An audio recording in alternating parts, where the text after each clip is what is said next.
fan បែងដូងជាស្នេហាឲ្យធ្វើយ៉ាងណាឬរួលះអារម្មណ៍ស្នេហ៍គេម្នាក់ឯងម្ដងសោចម្ដងលួចយំមិនហ៊ានប្រាប់ចំថាស្នេហ៍ឲ្យតែជប់មុខបែងដូងលោតឌុកដាក់លោតខុសចង្វាក់អភ័យមិនទេពេលអូនសួរនាំបងបែអ៊ីនឡើងខ្វេ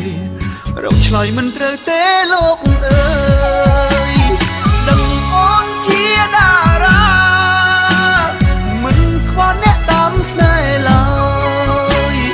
តែបងមិនអាចដើរបកក្រោយលំស្នេហ៍អូនហើយជាតិនឹងលឹងពីហ្វេនបានអត់បងស្អប់មិនអោយគេដឹងគេសួរថាហ្វេនប្រលឹងតាពីគេដឹងធ្លាក់កោ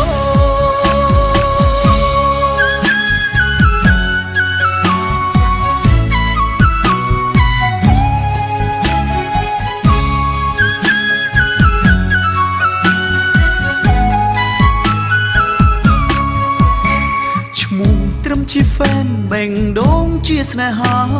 ឲ្យធ្វើយ៉ាងណាឬរួលះអារម្មណ៍ស្នេហ៍គេម្នាក់ឯងម្ដងសោចម្ដងលួចយំ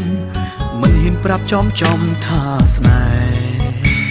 ហ៍ឲ្យតែជប់មុខបែងដូងលោតឌុកដាក់លោតខុសចង្វាក់អភ័យមិនទេពេលអូនសួរនាំបងបែអ៊ីនឡើងខ្វេរកឆ្លើយមិនត្រូវទេលោកអើយដឹងអូនជាតារា